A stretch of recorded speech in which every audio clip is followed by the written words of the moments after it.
Kendaraan angkutan barang yang tidak mematuhi aturan, menutup terpal dan membawa material maupun barang akan ditindak tegas oleh petugas Dishub bersama kepolisian. Langkah ini dilakukan untuk menciptakan keamanan, ketertiban, dan keselamatan bagi seluruh pengguna jalan. Penggunaan terpal atau waring penting untuk mencegah muatan jatuh, tumpah, maupun berterbangan ke badan jalan. Material seperti pasir, tanah, dan batu yang tercecer dapat membuat jalan licin dan membahayakan pengendara.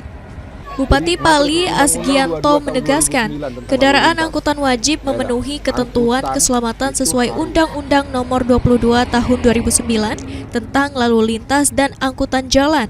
Dishub Pali diminta menindak tegas kendaraan yang membahayakan pengguna jalan dan berkoordinasi dengan Polres serta TNI untuk mencegah kecelakaan kembali terjadi. Jadi kenapa itu Undang-Undang 22 tahun 2009 tentang lalu lintas? Ya, angkutan itu harus ditutup terpal, plat nomornya ada. Tapi kalau aku minta ngimbau kalau Kadishub aku, kalau memang masih ada angkutan-angkutan yang kayak itu membahayakan pengguna jalan yang lainnya agar ditindak dengan tegas. Pak Kapolres, ini ada Pak Waka, tolong dibantu. Idham, PAL TV.